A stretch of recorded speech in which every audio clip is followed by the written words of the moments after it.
जय हिंद। हम लोग लार ग्रंथि के बारे में पढ़ लिए थे। आज हम लोग पढ़ेंगे उससे आगे ग्रसनली और अमाशय के बारे में आज पढ़ेंगे। ठीक है, पहले हम पढ़ते हैं ग्रसनली। ग्रसनली, ठीक है।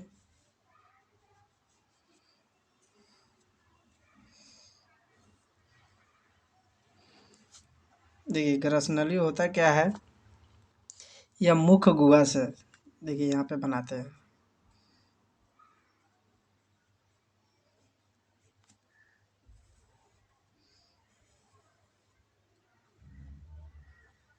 ठीक है, मुख्य गुहा से स्टार्ट होता है। ठीक है, मुख्य गुहा से स्टार्ट होता है और अमाशय तक ये आता है। ठीक, ये जोड़ने का कार्य करता है। मुख्य गुहा और अमाशय का क्या करता है, जोड़ने का काम करता है। यह एक लंबी नली होती है। क्या होती है, एक लंबी नली होती है। ये जो है एक लंबी सी नली होती है। ठीक है, जो लार में मिले हुए भोजन, जैसे हम भोजन के प्राप्त करते हैं, भोजन को मुख में जैसे डालते हैं, तो इसमें बहुत सारे लार ग्रंथि जैसे हम पढ़ाए थे, उसमें लार क्या होते हैं, मिल जाते हैं। और लार मिलने के कारण क्या होता है कि इसमें, ठीक है, इस नली के द्वारा अमाशय तक जाता है। इसमें कोई भोजन के पाचन नहीं होता है। इसमें भोजन का कोई पाचन की क्रिया नहीं होता है। ठीक है, इसमें भोजन की कोई क्रिया नहीं होती है, उन्हें पाचन का कोई क्रिया नहीं होता है। मनुष्य में लगभग लगभग ये ग्रस नली, ठीक है, ये ग्रस नली, ठीक है, मनुष्य में ये ग्रस नली, ठीक है, कम से कम लगभग 10 मीटर, ठीक है, 10 इंच लंबी होती है। क्या होती है, 10 इंच, ठीक है, 10 इंच क्या होता है, लंबी होती है। ठीक, जबकि जिराफ में, ठीक है, जिराफ में जिराफ में अधिक होता है। जिराफ में अधिक होने के कारण कि उसका गर्दन बहुत लंबी होती है। ठीक, जिराफ में लंबी बहुत ज़्यादा होती है, सर्वाधिक लंबी होती है उसका गर्दन की वजह से। ठीक, एक होता है क्रामाकुंचन। क्रामाकुंचन, ठीक है, क्रामाकुंचन के कारण, ठीक है, क्रामाकुंचन के कारण भोजन ग्रस नली से अमाशय में पहुंचता है। किसके द्वारा, क्रामाकुंचन के द्वारा। क्रामाकुंचन करता क्या है कि मुख से जो भोजन है वो अमाशय तक लाने में कार्य करता है। ठीक है, मैंने एक बार तो हम भोजन प्राप्त करते नहीं है, खूट खूट खूट खूट। ठीक है, तो क्रामाकुंचन के द्वारा, ठीक है, क्रामाकुंचन के द्वारा ही भोजन जो है ग्रस नली से अमाशय तक पहुँचता है। ठीक है, इसका काम है सिर्फ चौपा देना। क्या है, चौपा देना। ठीक है, और ग्रस नली और अमाशय, ठीक है, ग्रस नली और अमाशय किसके बीच, अमाशय, अमाशय, ठीक है, ग्रस नली और अमाशय के बीच, यहाँ ग्रस नली यहाँ से लेकर यहाँ, यहाँ के बीच, ठीक है, बीच में एक वॉल स्फिंक्टर होता है जो भोजन को क्या होता है, वापस ग्रस नली में जाने से रोकता है। ठीक है, क्या होता है उसको, क्या बोलते हैं, वॉल है, वॉल स्फिंक्टर, ठीक है, स्फिंक्टर। ये जो होता है ये भोजन को अमाशय से ग्रस नली में जाने से रोकता है। जैसे भोजन ग्रस नली से अमाशय में आ गया, ये भी तो हो सकता है कि अमाशय से भोजन रिटर्न हो जाए, तो इस रिटर्न को रोकता है कौन, वाले स्फिंक्टर। ठीक है, वाला स्फिंक्टर क्या करता है, भोजन को रोक देता है। ठीक, वो दोबारा ग्रस नली में नहीं जाने देता है। ठीक है, तो यहाँ तक समझ गए। आप देखते हैं अमाशय क्या है, अमाशय, ठीक है, अमाशय या इसको बोलिए पेट। ठीक है, पेट, अमाशय या पेट। ठीक है, यह थैलीनुमा आकृति होती है। क्या होता है, थैलीनुमा। ठीक है, एक थैली के समान होता है, जैसे बनाया ना, बना है, ये थैली के समान होती है। जैसे यहाँ देखिए एक बार बना देते हैं।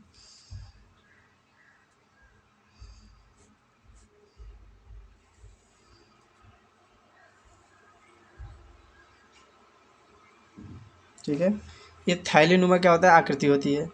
जब भोजन को संग्रहित करने तथा क्या करता है, भोजन को संग्रहित कर यानी इकट्ठा कर लेता है और उसे पचाने दोनों का कार्य करती है। जैसे भोजन की रसनली से यहाँ है अमाशय में, और ये क्या करता है, रोक लेता है, और रोकने के बाद क्या करता है, ये भोजन को पचाते हैं और एकत्रित भी कर लेते हैं। ठीक, एक जगह कर लेते हैं। यह आहार जो आहार नली होता है वो सबसे चौड़ा भाग होता है। आहार नल जो तो इसका होता है जो सबसे चौड़ा भाग होता है, ठीक है, जो पचाने में सहायक क्रिया करता है। यह भोजन को लगभग लगभग कितने घंटे रोकते हैं, 4 घंटे। कितने, 4 घंटे। ठीक है, 4 घंटे भोजन के अमाशय में रोक कर रखते हैं। ठीक, इसकी आंतरिक जो दीवार है, जैसे ये आंतरिक दीवार है, ठीक है, ये इसका आंतरिक दीवार, ठीक, अमाशय का ये वाला, ठीक है, आंतरिक दीवार। ये आंतरिक दीवार जो है, ठीक है, म्यूकोसा का बना होता है। किससे, म्यूकोसा, ठीक है, म्यूकोसा का बना होता है। ठीक, अगर म्यूकोसा का ना बना होता, ठीक है, अगर ये ना होता तो कभी भी ये अमाशय को चीर कर बाहर निकल जाता। ठीक है, ये सहन नहीं कर पाता। ठीक है, तो अधिकांश ये रोक लेते हैं। ठीक है, तो इसका आंतरिक दीवार किससे बना होता है, म्यूकोसा से। किससे, म्यूकोसा से। देखिए अमाशय जो है इसका 3 भाग में बटे हुए हैं। कितने भाग में, 3 भाग में। एक बोलते हैं अग्रभाग, क्या बोलते हैं, अग्रभाग, ठीक है। दूसरा मध्य भाग, मध्य भाग, ठीक है। तीसरा बोलते हैं पश्चिम भाग, पश्चिम भाग, ठीक है। अग्र भाग, मध्य भाग, पश्चिम भाग, ठीक है। इसे कार्डियक बोलते हैं। इसे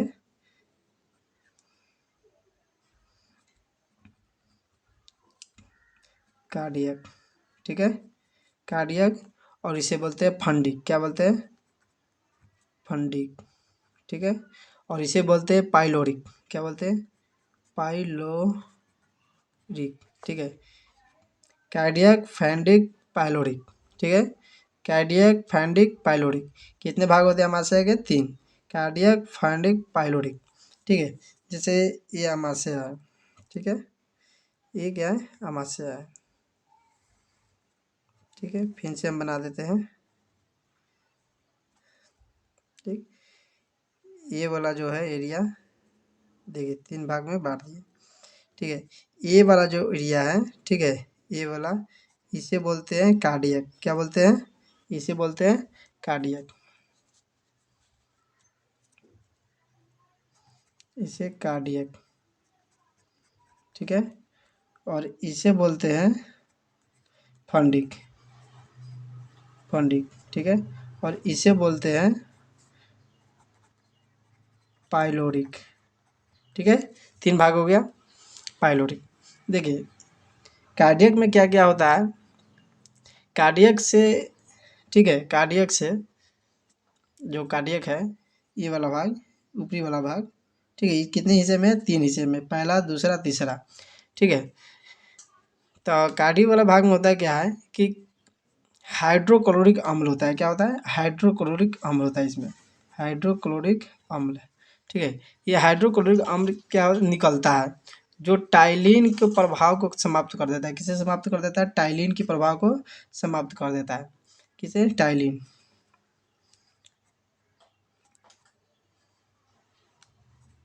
टाइलिन, ठीक है। टाइलिन के प्रभाव को क्या करता है, समाप्त कर देता है और कीटाणुओं को मार देता है। टाइलिन और कीटाणुओं को क्या करता है, देखिए हाइड्रोक्लोरिक अम्ल जो निकलता है टाइलिन के प्रभाव को खत्म करता है और कीटाणुओं को मार देता है। यह भोजन को अम्लीय बना देता है। क्या बना देता है, भोजन को अम्लीय बना देता है, अम्लीय,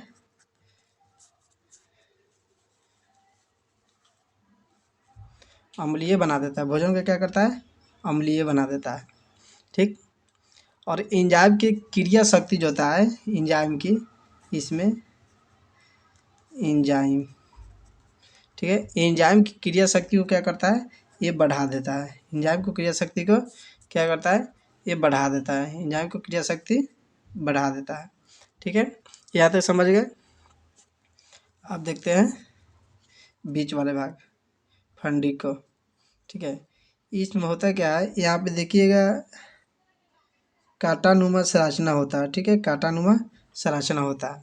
ठीक, क्या होता है, कांटानुमा संरचना होता है। बीच का भाग जो होता है इसमें कांटेनुमा संरचना पाई जाती है, जिसमें ये होता क्या है कि भोजन को क्या कहते हैं, इसे भोजन को रोक कर रखने का कार्य करता है। क्या करता है, भोजन को रोक लेता है, भोजन को रोक कर ये कार्य करता है। ठीक, हम भोजन नहीं किए रहते हैं ना, जब भोजन हम नहीं किए रहते हैं तो ये क्या होता है, खड़ा हो जाता है। क्या हो जाता है, एक्टिव हो जाता है, खड़ा हो जाता है। ठीक है, अपने स्थान पर खड़ा हो जाता है और चुभन लगता है, चुभने लगता है। ये क्या करता है, चुभने लगता है, कांटानुमा संरचना चुभने लगता है। ठीक है, इसे हम रुचि कहते हैं। क्या कहते हैं, रुचि, रुचि क्या कहते हैं, रुचि कहते हैं। ठीक, रुचि, रुचि। ठीक है, रुचि, रुचि, रुचि बोलते हैं। ठीक है, रुचि, ये अपने स्थान पे खड़ा होना। जैसे भूख लगता है तो नहीं होता कि पेट में दर्द हो रहा है। ठीक है, तो यही क्या होता है, एक्टिव हो जाता है। ठीक, और ये खड़ा हो जाता है, जिसकी वजह से दर्द का एहसास होने लगता है। ठीक है, अब हम समझते हैं पाइलोरिक। किसे, पाइलोरिक। रुचि समझ गए। ठीक है, फंडिक समझ गए, कार्डियक समझ गए, और पाइलोरिक समझते हैं। ठीक है, पाइलो पाइलोरिक, पाइलोरिक में जठर ग्रंथि होता है। क्या होता है, जठर ग्रंथि, जठर ग्रंथि। ठीक है, क्या होता है, जठर ग्रंथि। इसी को हम लोग क्या बोलते हैं, जठर रस भी बोलते हैं, जिसे जठर रस निकलता है। ठीक है, जठर रस। ठीक है, जठर रस निकलता है। ठीक है, यहाँ तक समझ गए। देखिए, पाइलोरिक में जो जठर ग्रंथि है जो पाई जाती है, जिसे जठर रस निकलता है। ठीक है, पाइलोरिक में क्या पाया जाता है, जठर ग्रंथि, और जठर ग्रंथि से क्या निकलता है, जठर रस निकलता है। क्या निकलता है, जठर रस निकलता है। ठीक है, जब जठर ग्रंथि काम नहीं करती है, ठीक है, जब जठर ग्रंथि ये काम जब नहीं करती है, ठीक है, जब काम नहीं करती है तो उस रोग को, ठीक है, जब ये काम करना बंद कर देती है, ठीक है, तो उस रोग को हम लोग गैस्ट्रिक बोलते हैं। क्या बोलते हैं, गैस्ट्रिक बोलते हैं। यहाँ लिख देते हैं, गैस्ट्रिक बोलते हैं। ठीक है, गैस्ट्रिक नहीं होता कि गैस की बीमारी हो गया इससे, तो उसे गैस्ट्रिक बोलते हैं। और जठर ग्रंथि में मुख्यतः 3 प्रकार के जठर ग्रंथि में, ठीक है, इसमें जठर ग्रंथि में, जठर ग्रंथि में मुख्यतः 3 प्रकार के क्या होते हैं, कोशिका पाए जाते हैं। 3 प्रकार की कोशिका जठर ग्रंथि में, 3 प्रकार के कोशिका पाए जाते हैं। चलिए देखते हैं कौन कौन है। ठीक है, कितने जठर ग्रंथि में, ठीक है, जठर ग्रंथि में कितने कोशिका, 3 कोशिका। ठीक, पहला है सलेम्स। क्या है, सलेस, सलेस। ठीक, सलेस्म कोशिका, कोशिका। ठीक है, पहला। ठीक है, दूसरा देखते हैं। दूसरा मुख्य कोशिका। क्या है, मुख्य कोशिका, मुख्य कोशिका। ठीक है, तीसरा क्या है, भीतीय कोशिका। क्या आता है, भीतीय कोशिका। ठीक है, तीनों देख लिए। ठीक, श्लेष्म कोशिका, मुख्य कोशिका और भीतीय कोशिका। ठीक है, तो हम एक एक करके देखते हैं। देखिए, श्लेष्म कोशिका में होता है क्या, श्लेष्म का जो होता है वो श्रवण करती है। क्या करती है, श्रवण करती है, यानी निकालती है। ठीक है, और मुख्य कोशिका क्या होते हैं, ये पेप्सी पेप्सी नोजन। क्या होता है इसमें, पेप्सी नोजन। ठीक है, पेप्सी नोजन को क्या करता है, तथा प्रोरीन नामक एंजाइम का स्रावन करती है। ये दोनों एंजाइमों का क्या करती है, स्रावन करती है। एक पेप्सी नोजन और दूसरे बोलते हैं प्रोरेनिन। ठीक है। दूसरे प्रोरेनिन, ठीक है, प्रोरेनिन, ये दोनों क्या करती है, स्राव करती है। कौन? मुख्य कोशिका स्राव यानी बाहर करती है। जैसे इस भाग में देखिएगा इस तरह से, ठीक है, इस तरह से मिलेगा आपको, ठीक है। यहीं से तीनों दोनों निकलते हैं, तीनों कोशिकाएं यहीं पे रहते हैं मौजूद, और लास्ट भोजन यहीं तक आते हैं, ठीक है, लास्ट भोजन यहीं तक आते हैं। तो क्या क्या निकलते हैं, कौन कौन जो है एंजाइम निकलते हैं? एक होता है पेप्सिनोजन और प्रोरीन, ठीक है, ये दोनों क्या करते हैं, स्राव ज़्यादा होता है, ठीक। और भित्तीय कोशिका में क्या होता है, भित्तीय कोशिका में यह हाइड्रोक्लोरिक अम्ल जो होता है, हाइड्रोक्लोरिक अम्ल, हाइड्रोक्लोरिक अम्ल, ठीक है, इसका स्राव करता है। क्या करता है? इसका श्रवण करता है, इसका श्रवण करता है, ठीक है, इसका श्रवण करता है, ठीक। जठर रस में देखिए, यहाँ तक समझ गए। जठर रस में, ठीक है, जठर रस में रेनिन तथा पेप्सिन पाया जाता है। क्या पाया जाता है? जठर रस में रेनिन तथा पेप्सिन, क्या क्या पाया जाता है? रेनिन, रेनिन, और दूसरा पेप्सिन, क्या पाया जाता है? पेप्सिन, ठीक है, रेनिन और पेप्सिन पाया जाता है। देखिए रेनिन के कारण, ठीक है, रेनिन के कारण यहाँ लिख देते,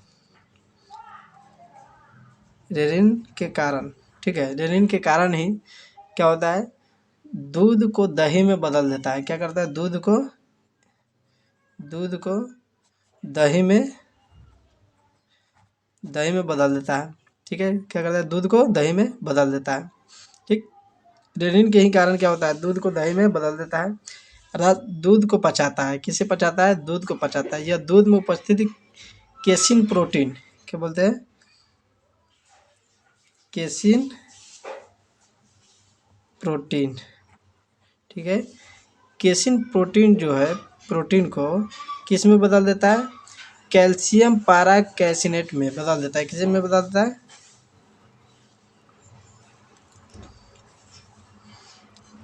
कैल्शियम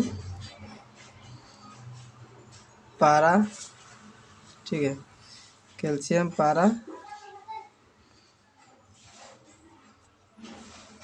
कैसिनेट, ठीक है, कैसिनेट में बदलता है। कैसिन प्रोटीन कैसियन पारा कैसिनेट में बदल देता है। किसे? जब हम दूध को पचाते हैं उस समय, ठीक है। अब देखते हैं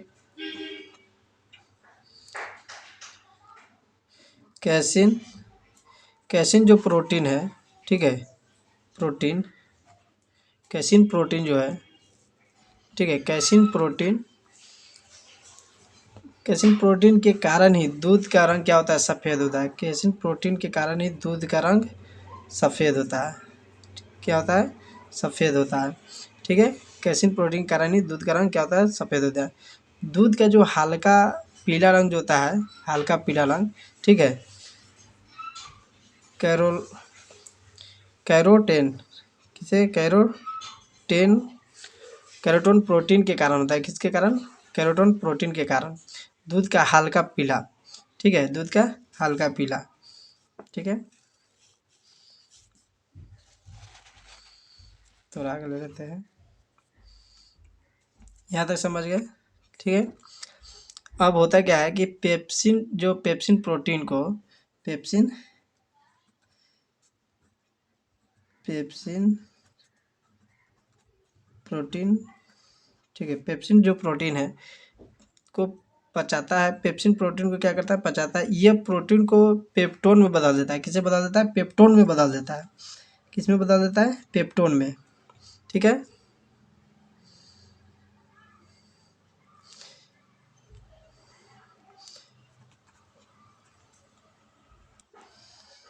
पेप्सिन प्रोटीन को पचाता है, ठीक है, और पेप्टोन में बदल देता है। किस में बदल देता है? पेप्टोन में बदल देता है, ठीक।